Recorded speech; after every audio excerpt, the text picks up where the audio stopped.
Welcome everybody to the Messy Church in a Bag and Messy Science session. If you haven't met me yet, my name is Gail Purcell, and I'm a member of the Messy Church team at Transcona Memorial United Church in Winnipeg, where my primary role is gathering our volunteers for each monthly Messy Church session. I'm also a member of the Messy Church Canada Conference planning team. And today I am very excited to introduce you to Mark and Jane Hird-Rutter.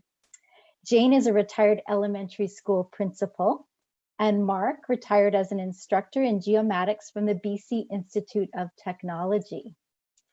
Jane and Mark were first encouraged to investigate Messy Church in 2009. 12 years and 2 churches later, they're still involved running a successful Messy Church at Saint Peter, I'm gonna say this wrong, Quamichan? Pretty close. Pretty good. Quamichan, yeah. Quamichan. Okay, in Duncan on Vancouver Island and being regional coordinators in British Columbia. They feel deeply blessed to be part of this ministry as it has been a meaningful part of their own growth and spiritual journey. Through COVID, they have embraced Messy Church in a Bag. This provides crafts, prayers, songs, often including original lyrics and sometimes actions, a Bible reading, goodies, and a short video for families. Their program reaches out to over 30 families each month. Welcome, Jane and Mark. Please take it away. Thank you, Gil. Thank you. Go ahead, Jane. Okay. So before we start our presentation, we would like to acknowledge and do an acknowledgement. So we would like to begin by proclaiming that we live on the unceded territories of the Coast Salish people and the Cowichan tribes. For thousands of years, the Coast Salish people walked gently on this land, supported a sustainable culture. We seek a new relationship with the First People, one based on honor and respect, and we thank them for their hospitality.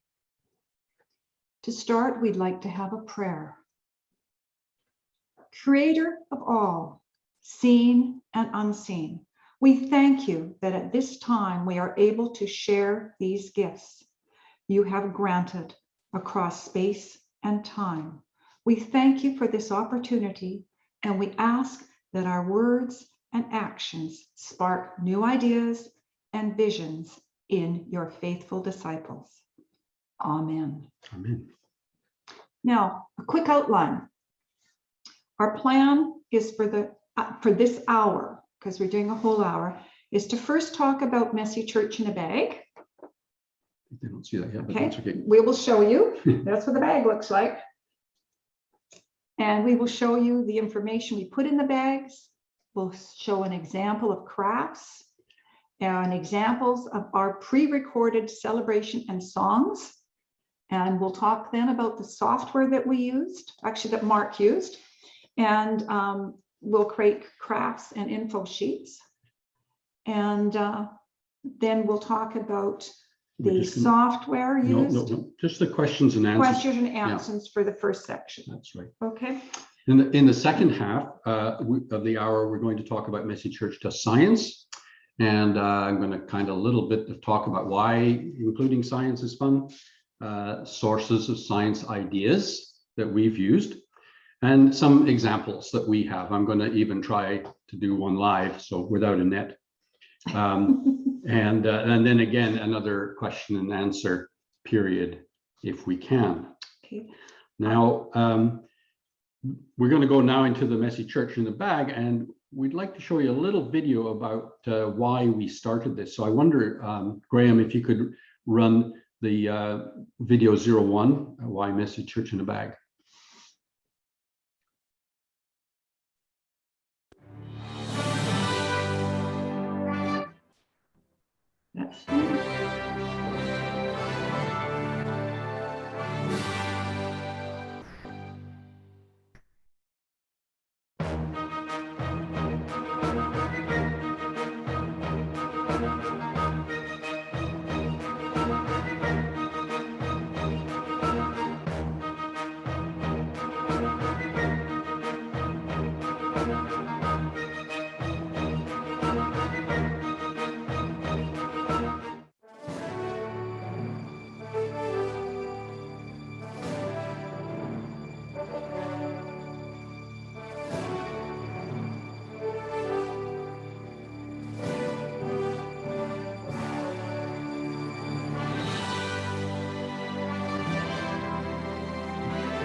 clapping up there. Mark takes credit for that, just so you know. Okay. There we go, Rebecca. So this is a little bit off the script, but I just want to tell you that we, at this point, are not able to run messy churches, our messy church, as we normally would, because we're still in a shutdown stage. For children, yeah. For children, yeah. Yeah. So, but what I'm going to do is show you, and that sort of helps as to why we went to the bag. So here is what our bag looks like. And you can see we've made a title page and what the theme is. And this is the theme we used in October. So it's Thanksgiving. Now, as well as that, in each of the bags we send out, we have a Ziploc bag. And in this Ziploc bag, I'll pull it out, we have a number of things.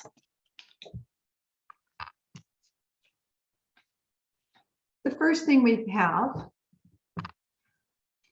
is where people can go to find out what we have done online. So this is called, we call it our links page. Links so on the page. bottom here, you won't be able to read that, but There's all the links that they need to see play the video or yeah, well, including the video we just saw. Okay. We also then include an opening prayer. Then we have the Bible reading that this is about, so it's Thanksgiving.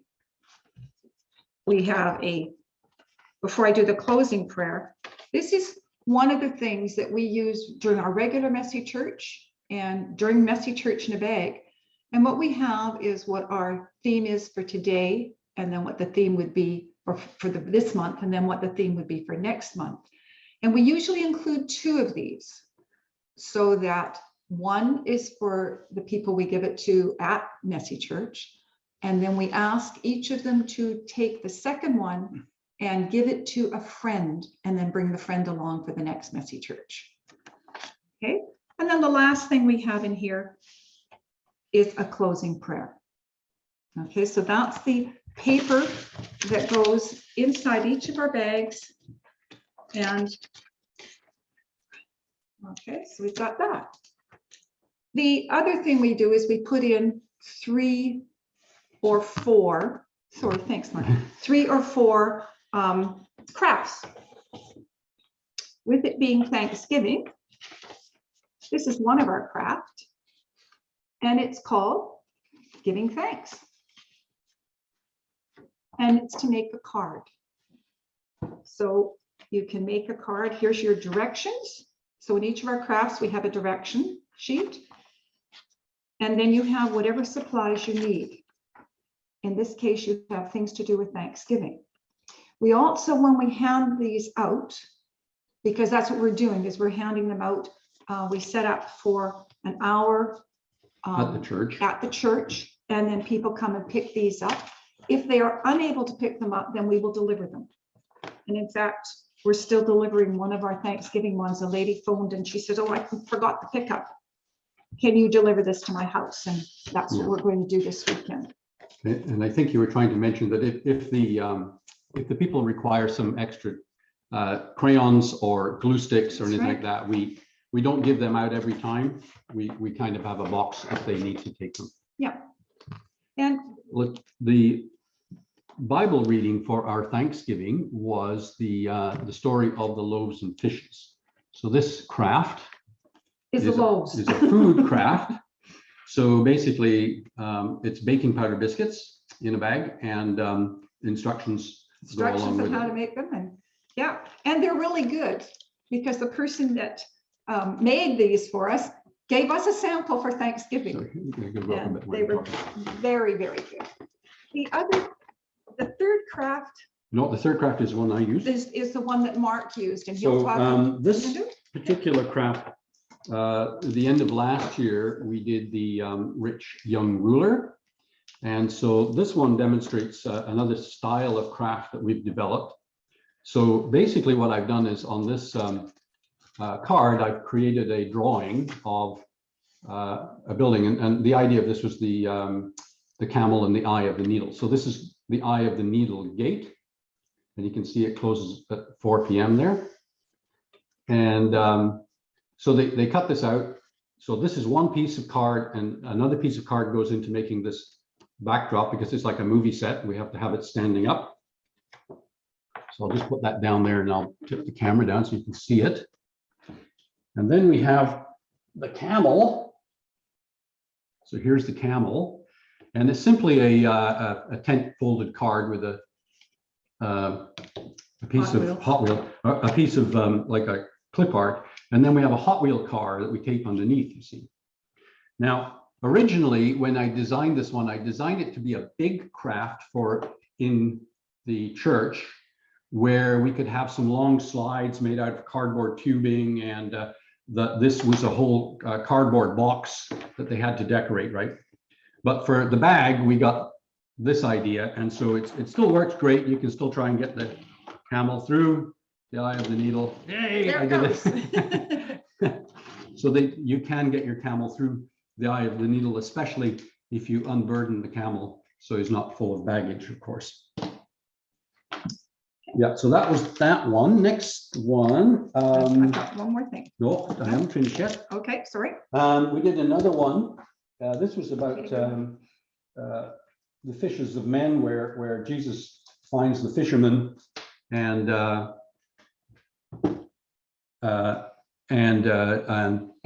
asks them to cast the nets on the other side. So I decided to make a trimaran out of these large popsicle sticks, that tongue depressors.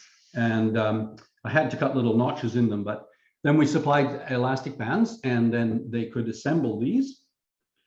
These actually do float upright, but unfortunately they absorb water and all warp when you do that. So I think you'd have to paint them. And then we had a piece of netting and some cutout fish that they could decorate for that one. Okay. And I have one more we're going to show.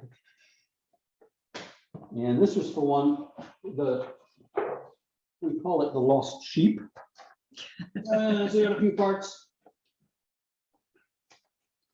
So I started, I needed a sheep pen. And so this is just a letter size thing.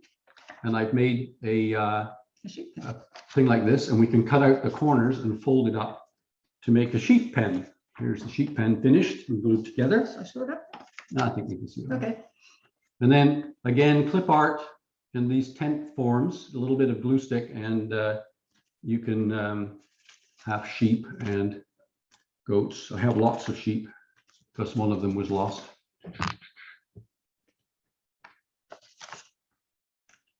And of course, with all of these, we do supply this kind of instruction. And the instructions always have what's in the bag. If you need something else like scissors or glue stick or something like that, what's in the bag, the directions, how to build it, and how to cut out the animals. And then talk about at the bottom, so in this case it says talk, Jesus talks a lot about people becoming lost. Sometimes children get lost for a while in a mall. Parents get very worried and search until they find them. Has that ever happened to you or someone you know? So everything that we would do, that we would try to do in the live messy church, we try to put in the bag. Now you can go and get your snack. Oh yeah. Because we figure that people get a little hungry when they're coming to pick up the bag. We also have a snack. Oops. Right, let's turn it up so we can turn see it it. up so we can see it. And so we buy granola bars and put a granola bar in each of the bags. Yeah, not always granola bars, depending. We've done things like worms and dirt, where you have the gooey worms and pudding. Chocolate pudding. And I'm not sure what else we've done right now, but we've done a few other. We've done other bread products. Yeah. And well, things that they can. Baking is kind of a fun thing for them to do at home. Yeah, which we actually at one point got them a loaf of bread, so everything that they needed, and they ended up with, in some cases there was 6 little bread buns, and in other ones they had a whole loaf. So there's a number of things we have done over the course of the last year and a bit. Okay, the next thing that we always do is we do a pre-recorded video and for the celebration part. And that includes a welcome, kind of like what we did when we came on with an opening prayer, when we signed on here. We do a Bible read, we do the Bible reading, and then we create a story. And so we're going to give you an example now. So Graham, if you could run the number 2, the story video. Thank you. A friend of Jesus had been killed. Jesus was very tired because he had been healing people and telling them stories all over the country. He asked his disciples to take him away on a boat so he could have some time for himself. When the boat landed on shore, people saw him, and soon the word got out. Thousands of people wanted to see and hear Jesus talk, and they arrived in droves. Jesus saw that some of the people were sick, and he felt compassion for them. So he started to heal the sick people. People wanted to hear his stories, so he started to talk to the people. It was starting to get late, and Jesus' disciples said, "Send the people away to the nearby villages so they can buy food." "No," said Jesus, "you feed them."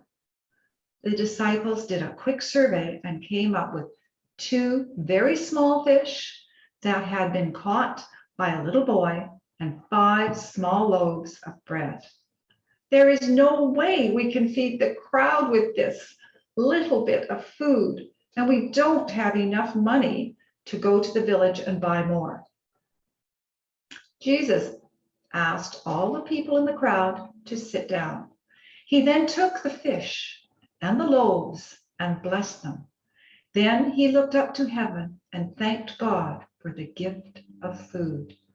He broke the loaves and fish into small pieces and asked the disciples to distribute them. Everyone got enough to eat. In fact, there was lots left over. The disciples filled 12 baskets with the leftovers. No one could understand how it happened. This is the story of one of Jesus's miracles. How could he have possibly fed all those people? How could they have more left over than they had when they started with? One story that I heard was that Jesus started to feed the people. Did all those smart wives and mothers who were in the crowd, who usually plan ahead, did they have food with them for their own family? Did Jesus simply encourage the crowd to share what they had? Part of being Christian is that we should share what we have with others if we can. This is a good explanation, but I'm not sure if it's a correct one. The disciples ended up with 12 extra baskets of food. That would mean that people would have had to bring much more extra food than their own family needed. Also, I'm sure some of the people would not have brought any food at all, yet they were all fed. One of the things that I am sure of is that when God does anything, God does it in a big way. I have a big maple tree in my yard. Each autumn, the tree makes these little seeds. I call them helicopters. The seeds that have little arms so they blow in the wind. Now I know that tree needs to make seeds so it can grow baby trees. But why so many? If one tree sent out 1,000 seeds, would that be enough? What about if it sent out 10,000 seeds? From a report I read from the US Department of Agriculture, maple trees produce 23 million seeds per hectare. That's huge. It is interesting in the Bible passage when they said there were 5,000 men and women and children as well. Wonder why they just didn't count everyone. In the time of the Bible, men were rated as much more important than women and children. Jesus did not think that way. He approached everyone as an individual. Thankfully, we don't think that way anymore, though we are far from being completely equal. So how do we go about counting things when there are lots and lots of things to count? Who counted the 23 million seeds in the hectare? How do we know how to count the stars in the sky? How do we count the number of red blood cells in a blood sample? How do we figure out how abundant things are? Well, we have a branch of mathematics called statistics. What we do if you want to count how many seeds in a hectare, you count how many seeds are in a square meter. And then you multiply by 10,000 because there are 10,000 square meters in a hectare. For more accuracy, you might pick several square meters and average them and then multiply.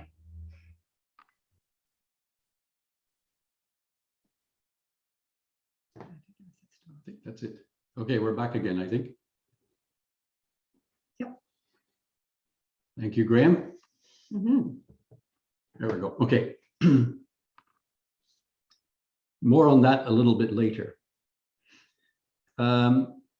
So also in our video, we usually have three different songs, and we try to make the songs fit the various songs or hymns that fit the various themes. So we'd like you to listen to a couple of these now. Now, the first one, Graham, is the 04 House Upon, it's called, if you could play that one now. This was about wise and foolish builders.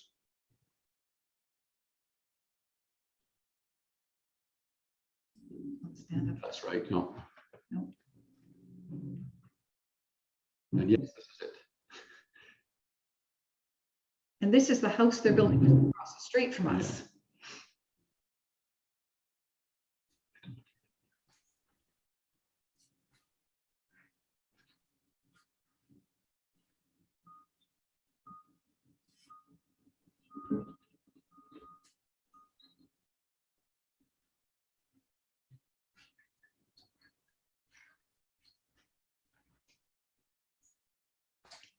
This is the way a wise man builds, wise man builds, wise man builds. This is the way a wise man builds, he digs down deep.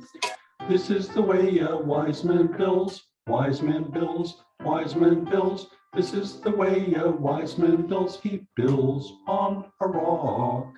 This is the way a wise man builds, wise man builds, wise man builds. This is the way a wise man builds, he takes his time.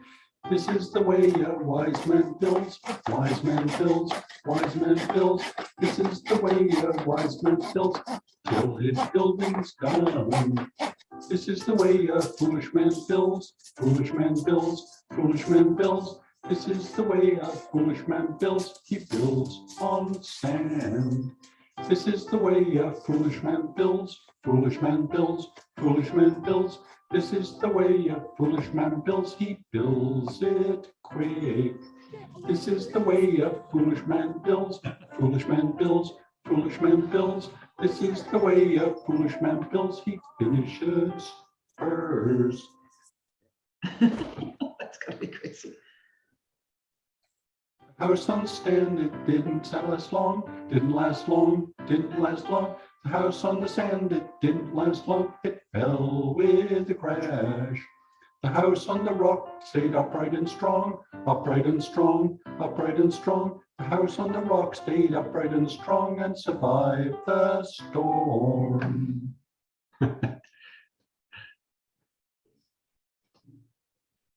There you go. Now where are you going to? Lost sheep. All right. That's great. Thank you. And so, yeah, that was the one for the lost sheep. And again, all the lyrics are written by me, so they seem to with work. help from me. Yeah. But the acting was done best. And the last one we're going to do is about a lost sheep, and that's number 5, Graham, and it says lost sheep. So here we go.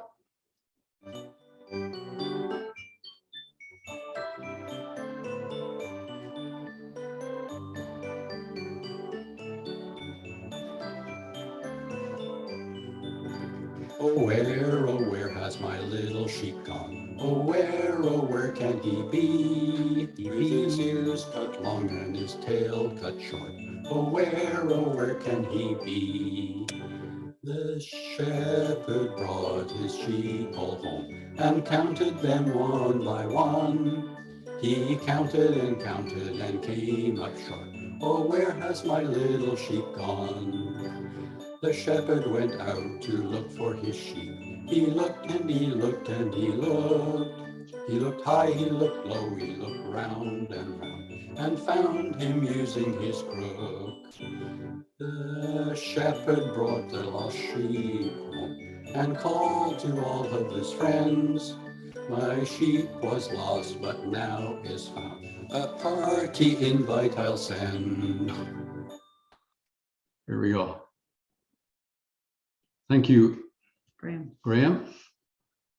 And we're back again.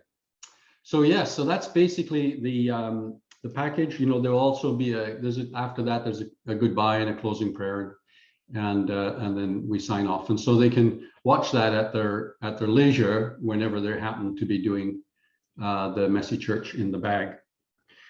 Now, I thought I'd just let you know about the kinds of software I use to do all of that, to do these kinds of things, and also to do our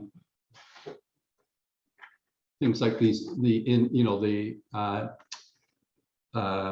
info sheets and everything else that we put together. I use a program called Affinity Publisher. It's a desktop publishing program. It's reasonably a reasonable price and reasonably easy to use. And so I actually drew this picture. It looks like a lot of work, but once you've drawn one brick, you can copy it. And once you've drawn one piece of wood here, you can copy it that way as well. So it did take a little while to come up with it. And I've made a whole series of templates. So all of these kinds of things that are on a half of a lettuce size piece, or one of these guys, this is like a closing prayer. That's on a quarter. We just do it like that to save time. So you can build templates in this program, and then every month, it's quite easy to reproduce these things with different words and stuff like that. So it makes it easy to do. So that's how I do the graphics parts. And it does allow you to repeat the templates. For the music, neither Jane and I play a musical instrument, and so I've been using GarageBand, which comes with a Mac, and from the GarageBand you can download MIDI files, and these are great. You can go on the web and search for MIDI files. Most of them are free, and you might get a piano background for the lost sheep or something like that. So that's where all of that came from. And then GarageBand actually allows you to record your voice over top and edit it, take out the mistakes, and put together a final video.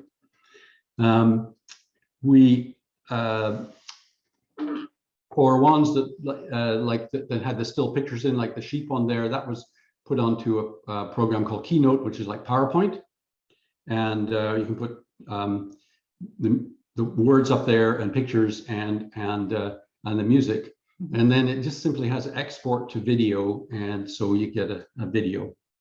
And then for mingling all the videos together, I use a program called iMovie, which again comes free with the Mac. So all of the software is reasonably available. And even if you're on a PC, there are equivalent programs that are probably free that you'll be able to get.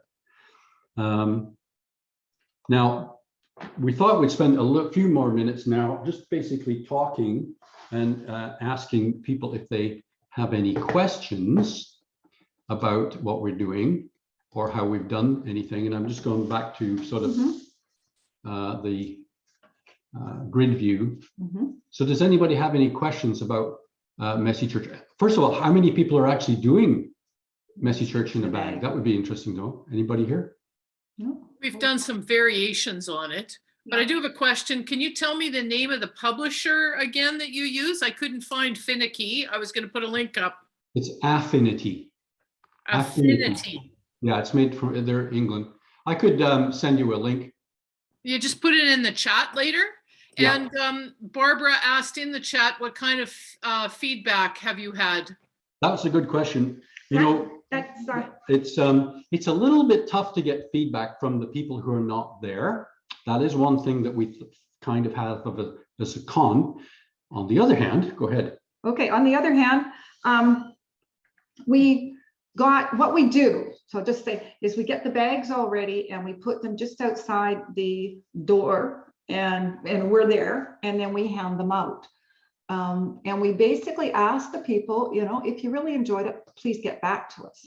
And we do have several families where the parents take pictures of their children having a great time making the crafts. Yeah. And then they send them to us.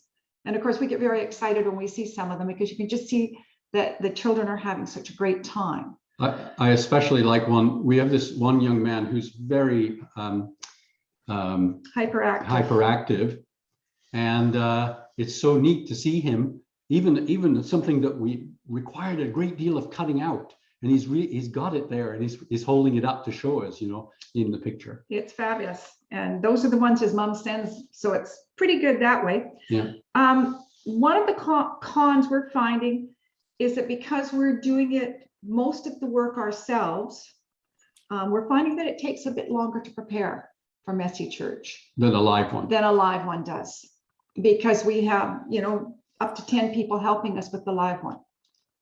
So that's one of the things that is more difficult, and the amount of paper we're using too. We do find it is hard to get feedback, Yeah. but we are getting more and more people that are giving us feedback. We have. Let Ray.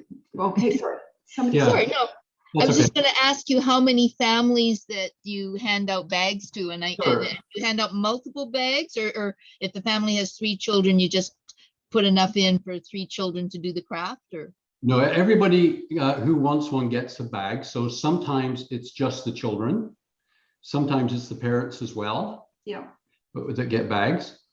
And what we found in terms of numbers, when we ran live Messy Church, our Messy Church was kind of around 40 people, including the volunteers. Volunteers, yeah. And for the first year of doing Messy Church in a bag, we were giving out about 30 odd bags.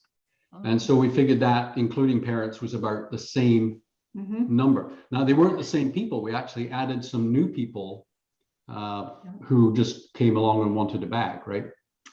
Right.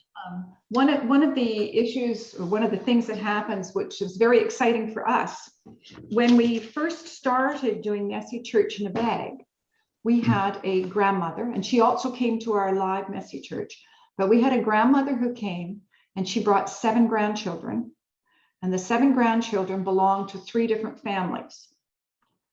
And this one time she couldn't come. So we said, well, where do you live? And she told us. And so we took the 7 bags to her where she was. And at that point, we discovered that the 3 families that are her children, The grandkids, yeah. and the grandkids from them are all in the same complex. So we took the bags to them the first time and everything went well. And then the second month, when we took the bags to them, we had about 10 other children come running. Oh, it's the Messy Church people. It's the Messy Church people. And so we gave the woman who has all the grandkids, we gave her some extra ones. Extra bags. And we also discovered that Mark's niece lives there. So she got some bags. So it worked out really well. And, you know, we get the feedback from her, and, you know, so it is difficult to come out with exactly how many bags. And in fact, in October, it was quite dismal. We only made 20 bags, and I think we've got 13 of them still downstairs. Yeah, we're having a lot of people want to go back live, and unfortunately, we're not able to yet. So I think there's a little frustration happening. Yeah. From our congregation, if you like. Yeah. However, we will overcome. Yep. Yeah. We're not giving up, and we get a lot of feedback back. But at this point, we cannot do live Messy Church. Our Yeah. diocese has said no, and that's because of the food and all of the things with COVID. So that's where we are. I hope that answers your question. Do they have to register? To get the bag? Yes. Yes, I try to send emails out 2 weeks ahead and ask them how many bags they would like. And I keep a spreadsheet of those who reply. And that's how we come up with the number. And we always make a handful more. Right. Okay. Yeah. Thank you. Okay. I'm going to, we want to go on now with the second part, which is about the science. And we'll have another little gap at the end of it, I hope. And I don't think there's anybody immediately after, so I don't think it's important. It's terribly hard if we go over a little bit. But anyway, I'm going to go back to the speaker side here and then go with the science. So I've had a lifelong interest in science, and I've been adding science crafts and activities at our live Messy Church sessions. And we've been able to add some in our Messy Church as well. So I think science is very important. It's important to be able to tell the difference between science and opinion, especially these days when there's so much opinion flying around on the internet. And I think science captures interest across the ages as well. Now, the science activity might be a demonstration. So this would allow a leader, or maybe to make, or perhaps a youth team to do a science project, if you like, or a science activity for a group. And that's really a good way to engage. It engages teams and it engages the group as well. Science can often be delivered as a big activity. So for instance, you could be building some large structure inside of your church, and little boys and usually men as well really seem to be attracted to building structures out of cardboard tubes and slides and things like that. You can do building things outside as well in the nice weather. You can do collecting plants and insects outside. And I find big activities are really good for managing the overactive little boys and girls that just need to run and run and run, and that's just fine. I find science is a wonderful way to talk about the abundance of creation and the environment. And so there are lots of ways that we can easily do that as well. Now, I'm going to talk a little bit about sources of inspiration. And I think it was, what was the lady yesterday? Can't remember. The lady from Australia, Rachel? No, Sandy, wasn't it? Sandy, yes. So she mentioned this book, and I was going to mention it as well. So this is Messy Church Does Science, and you can buy it through the Messy Church website, and actually you can get it on Indigo and all kinds of places like that as well. It's by Dr. David Gregory, Dr. Dave. Dr. Dave. And it's a wonderfully set up book because you can open to the table of contents, and it's divided into great categories like water, earth, stars, and space, air, light and color, the human body, plants, animals, power and energy, transformations and reactions, and time and measurement. So those are the broad categories. And each one of those categories has an introduction, a little bit about what it is, and then a series of science ones. I've just opened it here to one of the ones in the air, and it's called Tornado in a Bottle. And they have ratings, how messy it is. Let's see if you can see the name. How messy it is, how dangerous it is. This one's not too dangerous, and how difficult it is to do it, right? And so you can that helps you judge for your people. And it has a thing about the end. There's always big questions. So questions that you can ask to invoke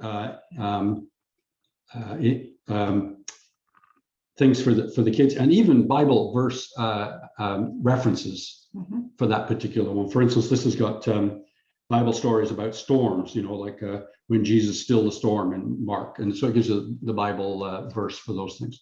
So really, really good source there for sure.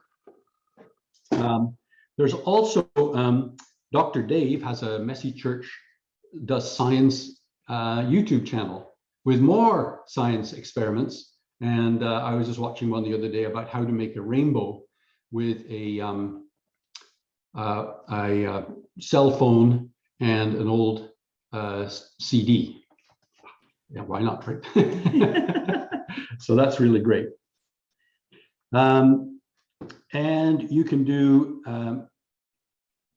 internet searches just with like in Pinterest, or just plain internet Google search, or YouTube searches for science ideas for kids. And there's all kinds of them online. And you get to create your own ideas as well. And I've been doing that quite a bit. So I'm going to show one of the ones that we did. Do you want some water? No, I'm not going to. Jane's asking if I want water for this one, and I'm going to go. Excuse me, get it down a bit. There we go. Okay. There you go. So here was one of the ones we put in, and this was for the story of the lost coin. And the idea is, how many drops of water can you fit on a coin? And we gave out these lovely Without the water. super colored eyedroppers. And basically, so the kids had to drip. Oh, pull it down, Mark, so you can see where's the coin gone? Way back here. Okay. Drip, drip, drip, drip, drip. And we did get feedback on this, because it turned out that there was a lot of competition between children to see if they could get more drops on their coin than the next person, so that was really good. And of course, they could talk about water tension. And of course, on the back of this, again, we've got the instructions. And at the bottom, it says, talk about, why does the water pile up on the coin instead of just running off? What happens when too many drops of water are added? Well, it goes, runs All off, over right? the place. What is this thing called surface tension? And did the lady in the story feel tense when she searched for her lost coin? Okay, that's number one. I'm taking my list away. Okay. What was I going to do next? There's the water drops. Okay, the next one that we're going to do, and this is the one where ordinarily I'd like to use a net, but we're going to do it live without a net. So just bear with me a little bit. So this one is if you want to somehow create a bridge in your messy church. So you want to bridge between you and some other people, communities, between teens and adults and things like that. And a very wise person called Leonardo da Vinci, I was almost in Michelangelo. No. He designed this bridge, and it doesn't require any glue or any nails. So what I did is I took some pencils and I notched the pencil. I took the eraser off, or if you're from England, it's the rubber, but we took that off. And there's a notch on the bottom of this side and 2 notches on the top. And when you do the notching, I actually used a drill press to do this, to get them precisely in the middle and precisely at the ends. Okay. Now you can see where I'm working, I hope. So you take 2 of these and lay them side by side like that. And we put on a cross brace. And then we put another cross brace under here. And this is where it gets really tricky, because it takes a little bit of focus to do that. And my hands are a bit clumsy here. Too much coffee trying to stay awake. Okay, now what we've got to do is lift this up and thread another one through here without knocking that one off.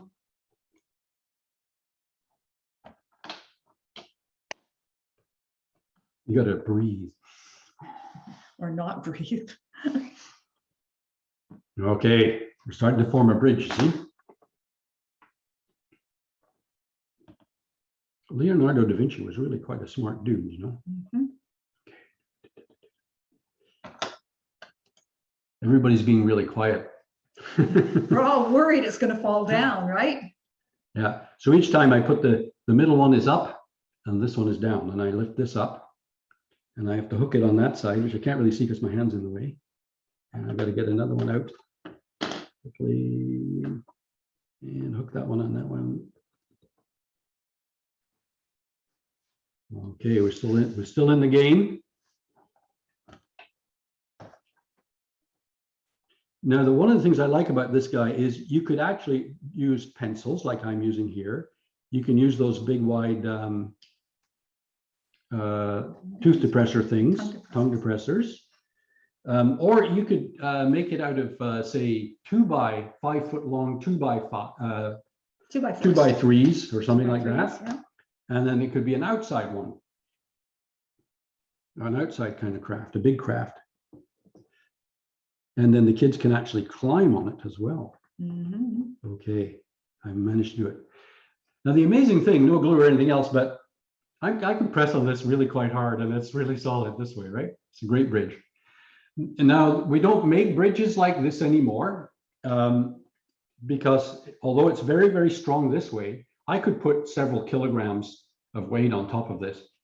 It's very weak in this direction. So anyway, there's one thing. So if you tap it like that, it's had it, right? It's gone.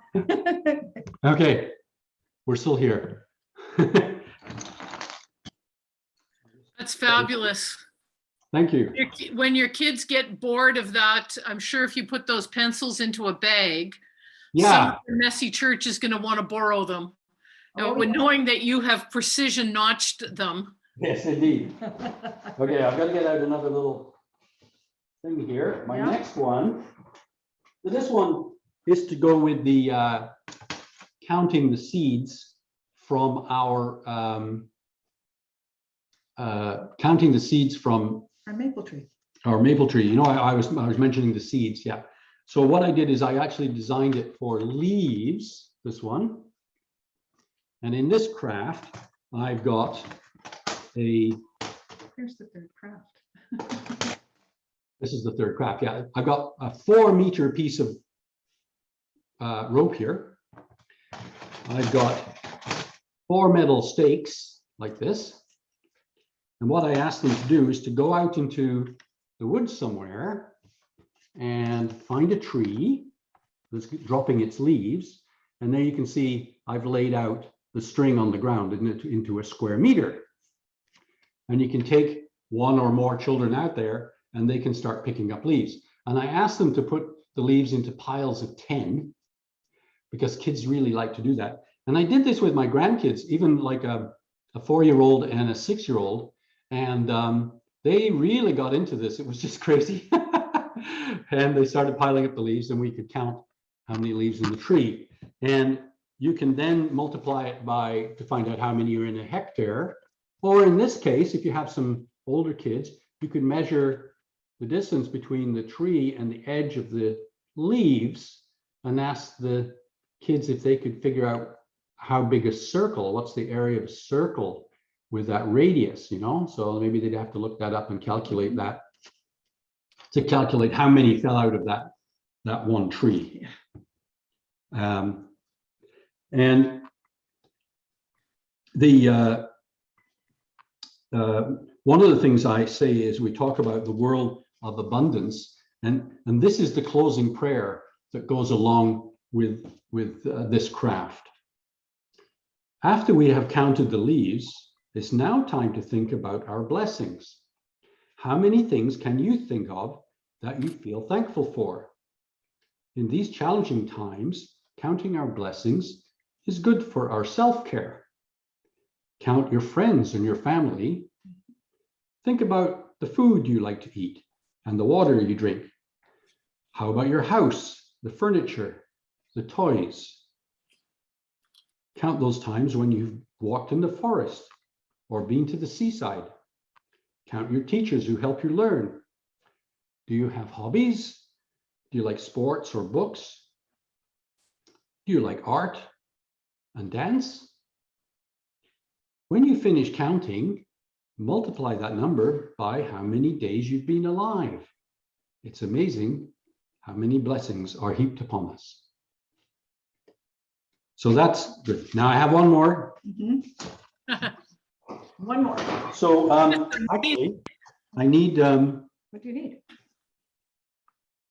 oh, I have a couple more. Let's see, where does it? Oh yeah, the picture. I wonder, Graham, if you could show the picture, which is 5.5 of the nudibranch. Thank you, Graham. You're right on amazing. it. Yeah. Now take a look at this picture. So Jane and I walked down to the beach. Actually, we have a small marina here in Chemainus, and this is in the ocean. And I took the picture in the water. There's a reflection of a sailboat mast, and the black thing on the side here is the dock, is the piling. And we happened to be walking by, and we were looking over, and in the bottom, you can't really see them. These are all little fish down here, all these little gray marks. But this little orange guy decided to swim by, and it was very beautiful. We only saw it for 2-3 minutes. And it swims in a very elegant way. It kind of slowly goes like this. And in some places, I've heard them called Spanish dancers. So this is a nudibranch. And the word nudibranch comes from the word nude, meaning naked, and branch, meaning gills or branchia. So they have the gills on the outside. So these little creatures, and they're kind of a sea slug.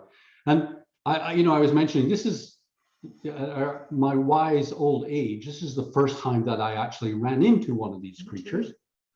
And when we're talking about God's abundance, there's I think 2,500 different species of nudibranchs. So we had our kids go and look at the nudibranchs. I'm going to get my nudibranch here.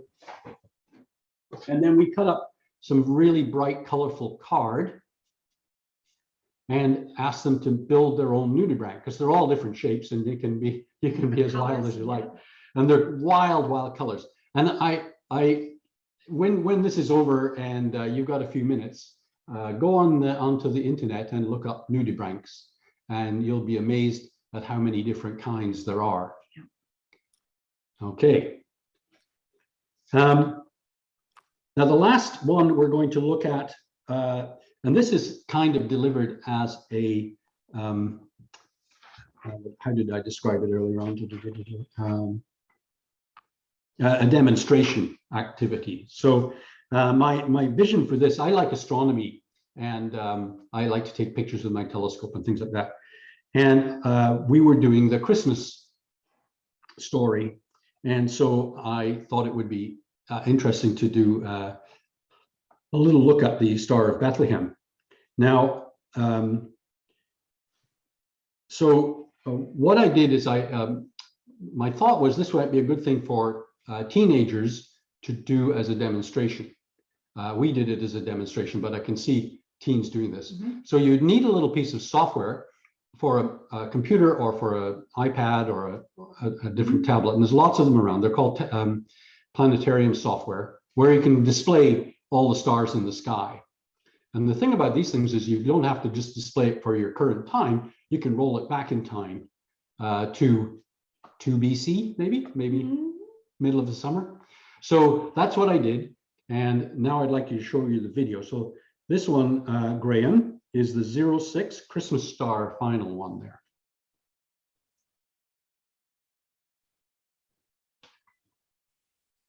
For this Messy Church Science Talk, we're going to look at the Star of Bethlehem.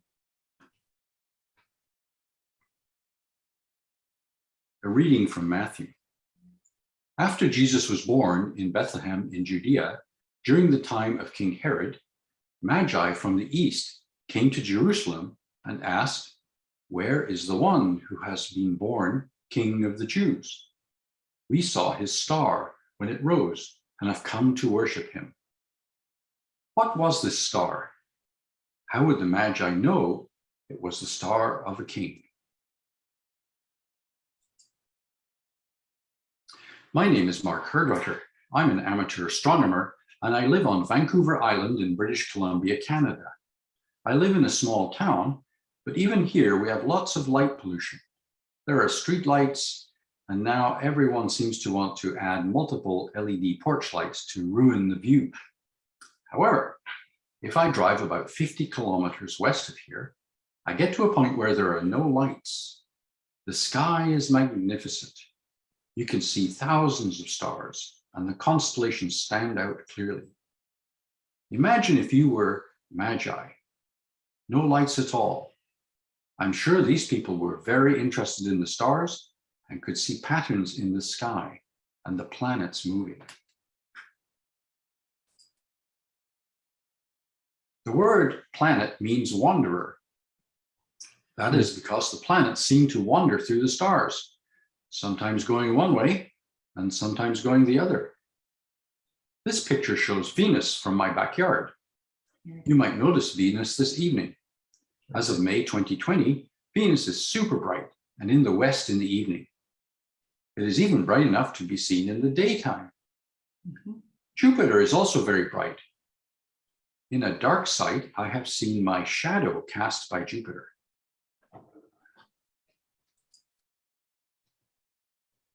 This is a video taken from my iPad app, Sky Safari. I've turned on the orbits of the planets. Notice that they all seem to go more or less in the same path. This path is called the ecliptic. All of the constellations that are along these lines are called the constellations of the zodiac. In the times of the Magi, astronomy and astrology were the same thing. People would watch the movements of the planets very carefully. They could predict where they would go. They also made up stories depending upon which planets visited which constellations and how long they lingered there.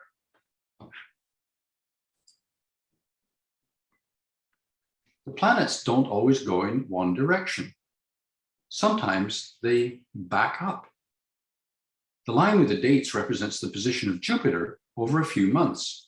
It goes one way and then turns backwards for a while and then goes back the other way again. This is called retrograde motion, and it is caused when the Earth, which goes faster in its orbit, overtakes the planet like Jupiter or Mars in its orbit. Sometimes two planets come close together, or a planet and a star come close together. This is called a conjunction. On June 14th, 2 BC, Venus and Jupiter, the brightest of the planets, had a very close conjunction. It was so close that they seemed to merge into a single very, very bright star. This would have been the brightest in the sky at night and possibly even visible for some parts of the day. I was able to reconstruct this event with the Sky Safari app. The constellation that the conjunction took place in is Leo the Lion. The Earth is turning, so all of the stars look like they are moving across the sky. The stars and the planets all set and rise just like the sun. Notice that the green area represents the ground, so when Venus and Jupiter are in the green, they would have set for the day. This is how the sky would look like from Jerusalem in June 2 BC. The two planets are so bright that they would have looked like one object for the whole time this video covers. Also notice how little the planets move with respect to the star Regulus. It is as if the two planets remain in the same position in the sky for quite a while. This is a view of what you would get if you could look through a telescope. Venus would be dazzling. You would probably need to have a filter on the telescope to make it dim enough to see. This is going at a speed of 1 minute per second, or about 60 times faster than in real life. They sure get close as Venus passes in front of Jupiter. Jupiter is much bigger than Venus, but it is also a lot farther away.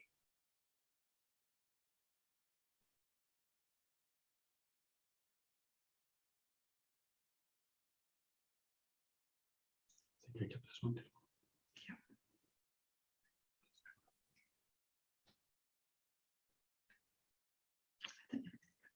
I did. I should have got more. You can keep moving though. Mhm. Okay, look at, I think it's about now. Mhm. That goes. Good.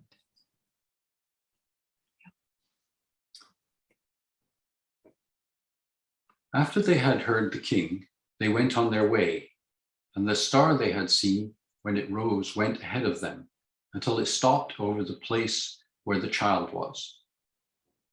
When they saw the star, they were overjoyed. On coming to the house, they saw the child with his mother, Mary, and they bowed down and worshipped him. Then they opened their treasures and presented him with gifts of gold, frankincense, and myrrh. What do you think these ancient astronomers, astrologers would think when they saw the two brightest objects in the sky after the sun and moon join into one very bright object at the foot of the constellation of the Lion?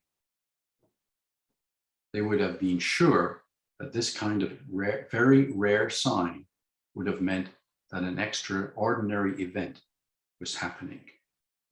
Thank you. Okay, thank you, Graham. Thank you.